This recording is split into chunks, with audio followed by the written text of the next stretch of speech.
Welcome to WAHNcast, the official podcast of the Women's Affordable Housing Network.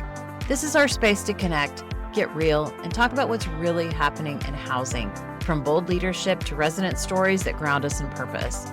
We're here to amplify voices, strengthen each other, and share the kind of conversations you'd have with a friend who gets it. Because when our voices are amplified, our communities grow stronger, and so do we.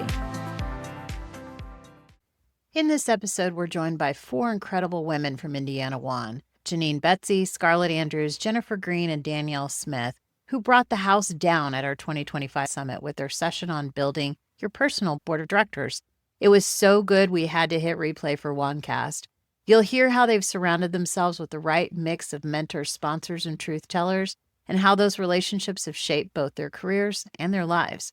It's a conversation full of practical advice and the kind of connection that reminds us in housing and in life, the right people in your corner make all the difference. Welcome to the Indiana ladies of the Women in Affordable Housing Network. This is a rehash of a session that was at this year's National Summit. Danielle Smith, Scarlett Andrews, and Jennifer Green are each going to introduce themselves, tell you a little bit about themselves, and then we'll start with today's session, which is about building a personal board of directors. Danny, would you like to start us off? Happily. My name is Danielle Smith. I am the CEO of First Base Strategies. We are a Uniform Relocation Act compliant consultancy that works primarily in the multifamily housing market. And Scarlett, you're up. Scarlett Andrews. I work for Hageman Capital. We're part of a family office based in Carmel, Indiana. We invest in real estate in a variety of different ways. When I first was part of this conversation, I was with one of our other verticals, T&H Investments, which focuses on building and managing affordable housing. Hello, everybody. Jennifer Green, retired Executive Director of Partners in Housing, current Board President of the Indiana WAHN chapter, and just excited to talk with these ladies today. I was trying to think the other day how long combined we've all known each other, and I decided not to. A lot of years. It's a lot. Okay. All right. For today, we're going to talk about a number of items. We're going to talk about encouraging women to build a network of women and ally advisors, what kind of action steps it might take to build your own personal board of directors, and what are some long-term impacts from building your own board of directors. So we're going to start off with Danny. Can you talk to us about how you first started this idea of personal board of directors, what it means and why it's valuable? Sure. So I had noticed some patterns as I was sort of midstream in my career as opposed to where I am now. I guess it's not really the advanced end of my career. I had my first couple jobs and I was seeking mentorship and trying to find really my place in the industry. And I continued having conversations with the same people. Jennifer, you were one of them. Janine, you were certainly one of them. And over time, these relationships really solidified to the point where I would have small groups together, and we just started having continued conversation that merited a regularly scheduled program. And so at some point, we called this our personal board of directors. We now have a monthly meeting, and this is just a way for us to continue to push each other, continue to build in our careers, and support each other in not just our professional realm, but it has really spilled over into general life, which has been a real pleasure. I love that. All right. How about Jennifer? Will you talk a little bit about your personal board of directors and how you've worked it in your career at Partners in Housing? Yeah, and as I talked before, that your personal board of directors can change. You can add people. It just depends on where you are in your career. At Partners in Housing, because we were a supportive housing provider, one day a few of us woke up and just figured out that all of the major supportive housing agencies in Indianapolis were led by women. which we figured we were great. And so we started doing a monthly meeting called VIM, which on your calendar, so people would know what it was. It means very important meeting. And we would all get together and at different places, drinks were always involved that had to be involved. And we would just talk about the landscape that we were in. We always would bring a story, which I really liked, about an employee that was out of control. And everyone always had those stories and gave each other advice on how to deal with that and what to do. And the great thing about that is that personal board of directors is still a part of my life. They've still continued to include me, even though I'm retired. And so it was just a great experience. And having those other 5 women in a room, you would be surprised at how much we could get done and be on the same page so that when it came to bigger things in a wider landscape, and maybe one of us was in a room and the rest of us weren't, we were able to speak for each other and say, here's what we need and here's what we want. And just like Danny said, it became personal to wedding, births, divorces, deaths, and all those things. And it's just been a wonderful part for me. I love that. How about you, Scarlett? You worked up the mayor's office into a deputy mayor role.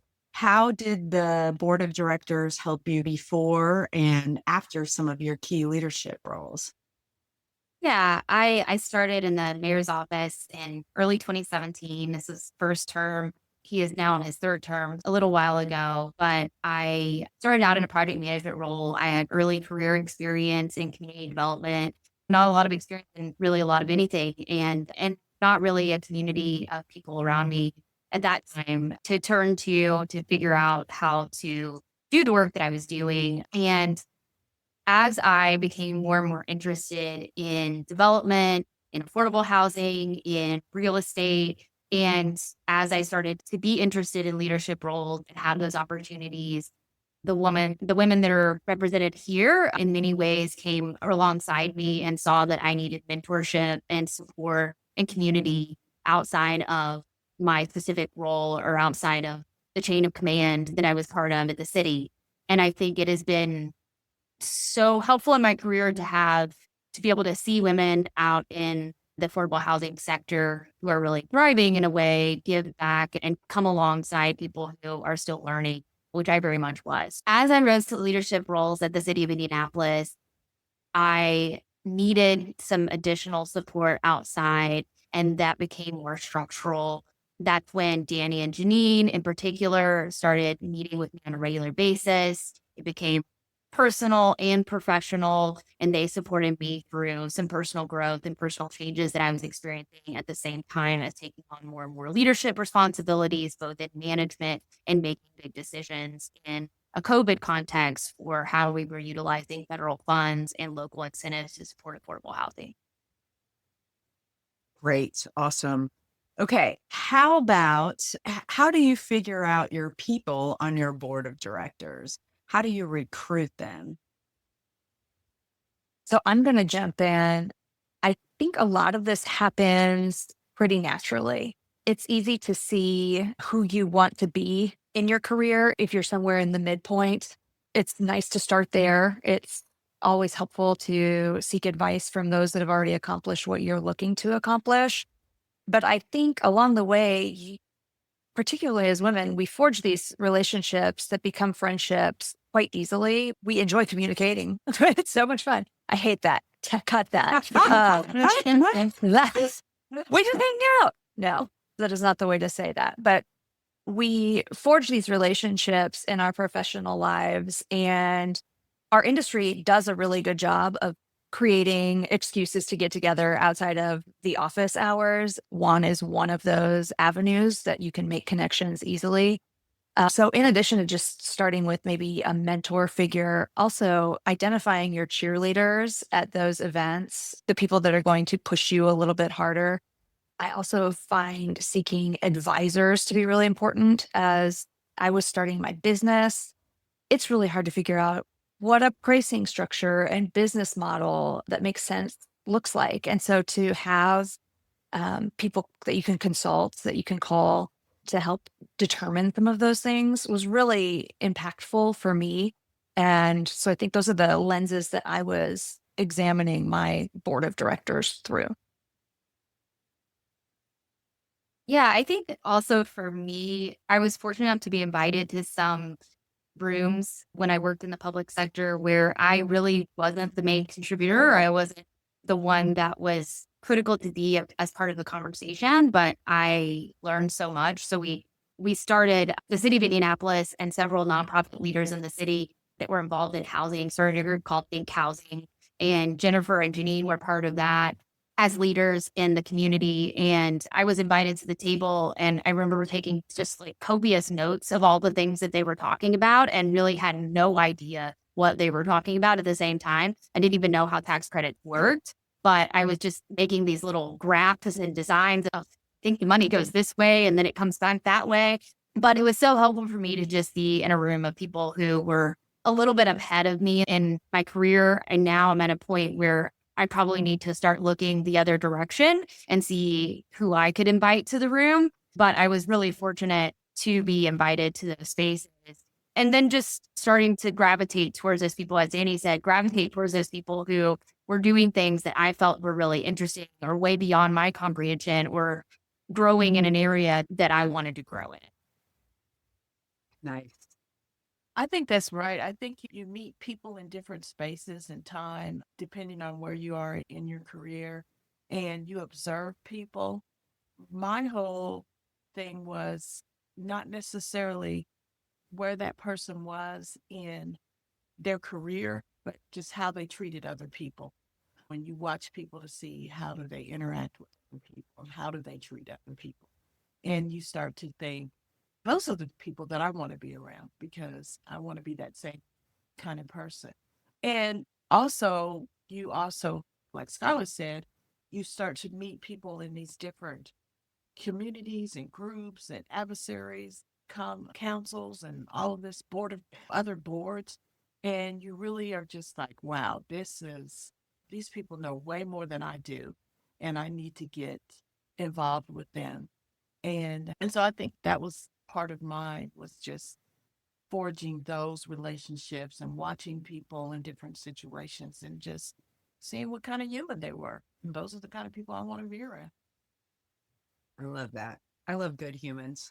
Okay, tell me a little bit more about your meeting setups. I'll start with Scarlett this time. Yeah. So at this point, we have a regular meeting that Danny and Janine and I do monthly.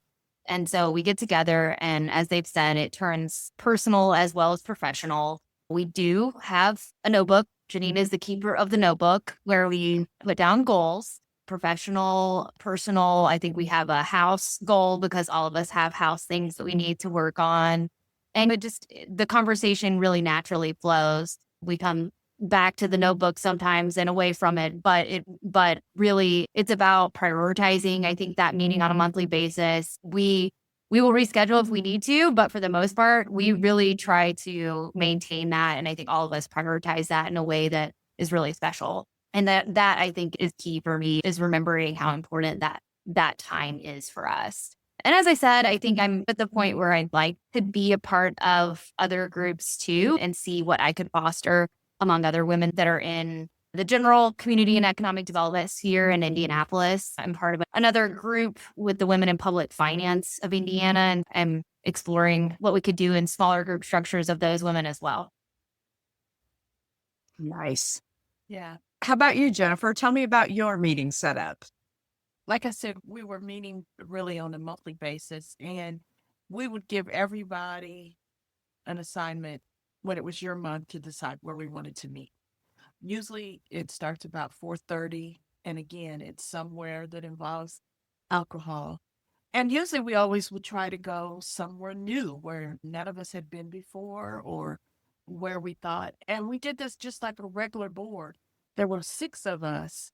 Our quorum was 3. So if at least 3 people were able to come, we would go ahead and meet. We wouldn't cancel. And so we would do it that way. But normally it was someplace like that where we could just talk and laugh and communicate and talk through things and get advice and hear what other people were going on. It was funny because you could start to see each other's personality based on where they picked to go. Places that I probably wouldn't have picked on my own, but I was glad that they took me there. And so it was just those kind of things were fun. And we gave people opportunities too. If somebody would pick somewhere and somebody said, hey, I got another meeting after this, can we make it closer to there so I don't do this, or I got to pick kids up or things like that. So it was pretty interactive, but and usually we would plan from 4:30 to 6, and sometimes it'd go till 6:30, sometimes it'd go till 7, and some of us might be there till 8. It just depended on what was going on in life. The other thing I would say about, as we talked in the group at the summit, that Janine is the glue in all of this, because Janine would always meet with me because she was my board chair at one time, and we'd go over things, but would never had to say where are we meeting, because it would always be Upland Brewery. I just never that would never have to be a situation. Where are we meeting today, Janine? We still do that. We've done that since I've been gone, and it's just been invaluable to have those type of conversations and mentors and friendships. I love that you guys have a quorum rule. That is amazing. That's a nice touch. I think one of the things that Scarlett has alluded to, which is very important to all of us, is bringing up that next generation of women leaders. So, do you guys have any recommendations for folks on how they might build their own kind of personal board of directors if they're early in their career? I think if you're early in your career, start paying attention to, again, maybe a mentor figure, and see if you can identify a mentor that's going to push you, but also pay attention to those around you that might be in a similar situation. In those meetings, you can always tell who's asking the right questions, even if you don't know the answers, but maybe they ask with a little bit of bravery, or they're bringing interesting perspectives to a conversation. I think those are the people that you want to have on your side and in your corner. And like Jennifer alluded to, do they have a great energy?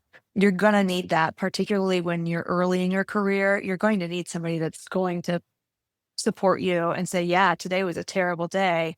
We can figure this out, and be in your corner as you figure that out.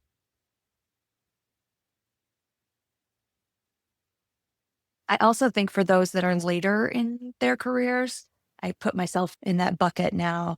Same thing, pay attention to who's asking good questions, who is the one taking notes and maybe quietly observing, but you can tell by the one question that they ask that the wheels are turning and it's in the right direction. And maybe a little bit of clarity can offer that person new opportunities and new understanding. I think the other thing is that when you're looking for people, you don't want it, you want your group to be pretty diverse. You don't want it to be just people that are going to continue to pump you up, because that's okay. But you need people that are going to say, you know what, you're having a really bad day today. Get your act together. Here's what, you probably need to do. And you need to have disagreements sometimes, because that makes all of us better. So you're looking for that kind of people, and you want that group to be diverse. And even in our group, the diversity came from, not all of us had been in that supportive housing sector.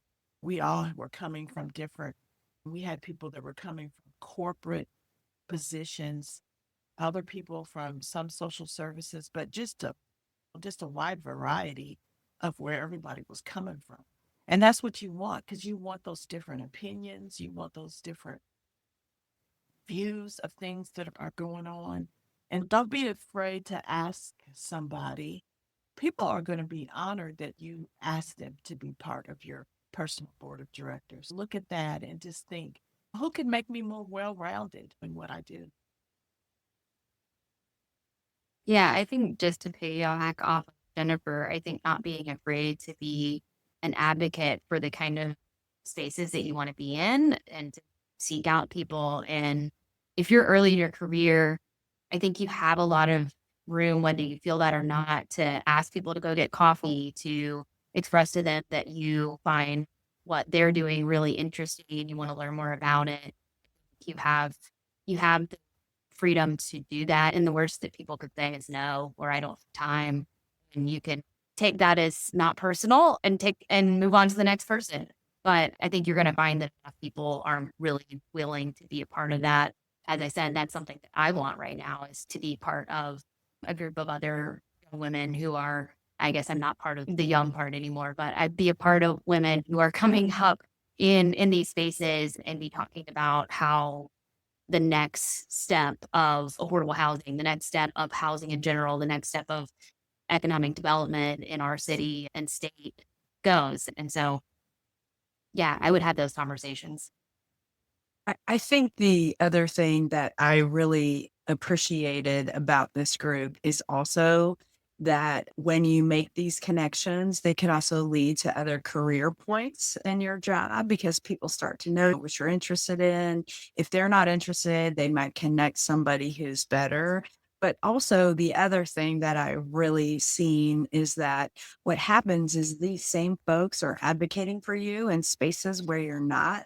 I remember a particular example where somebody that Danny was talking to had a not so nice analysis of the critique that Scarlett gave from the mayor's office. And Danny put that guy right in check. And she was like, "Excuse me, you would have not said that about a man. You only said that about a woman. So I'm going to need you to change the way that you had that." And Scarlett wasn't there. She didn't know about it, but or she knew about it later. But the whole purpose is that then people know more who you are and they're advocating for you in spaces where you're not. Yeah, So I think that's great too. And I'm going to do another Danny example. Just having that relationship with her and having situations that I've been in before, where we had a situation not earlier this year where she had a client and she had put me down as a reference. And I talked to this client and I explained to them who they were and what they do. But I also explained, if that's not what you're looking for, you need to be able to tell her. Don't keep just stringing her on and saying things like this or like that. And so I think when you know a person, you know what to say in those situations so that, that person doesn't get led astray or go down a path that they don't need to go down. And so as soon as I got off the phone, I called Danny and I said, "Here's what I said." And she was like, "I was thinking the same thing. So I'm so glad you said it." Sometimes you can't say that to a prospective client, but as a person that I'm a reference, I said it nicely, but I also was saying, I felt like I was giving her a way out if she wanted one. So I think of things like that, it's beneficial to have those type of people in your corner. nice. Okay, as we approach the end of our topics, I want to give each one of you a chance to maybe close with a closing thought.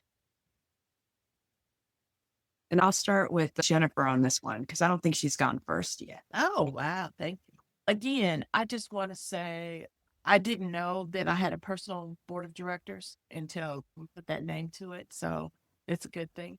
But I also think the other thing for me has been, as I was getting close to ending my career, was being there for people that are up and coming. As Janine knows, I'm not a let's have coffee, I'm not that kind of person. But I made myself available to people, especially to women that wanted to know about this industry, that had questions. I just made myself available and it made me better too to have those conversations because you're talking about an industry. I'm talking about an industry that I had been in for 30 years of my life. So this is an industry I love. So when you hear yourself talking about it, you go, okay, this is why I do this. So this is why I did this. And so I think that helped. And then being able to put them on a path to create their personal board of directors. I think that's where I've got the most satisfaction is in that way, having my own, but being able to put other people on that path and just being there to answer questions and see what they have on their mind and just making yourself available.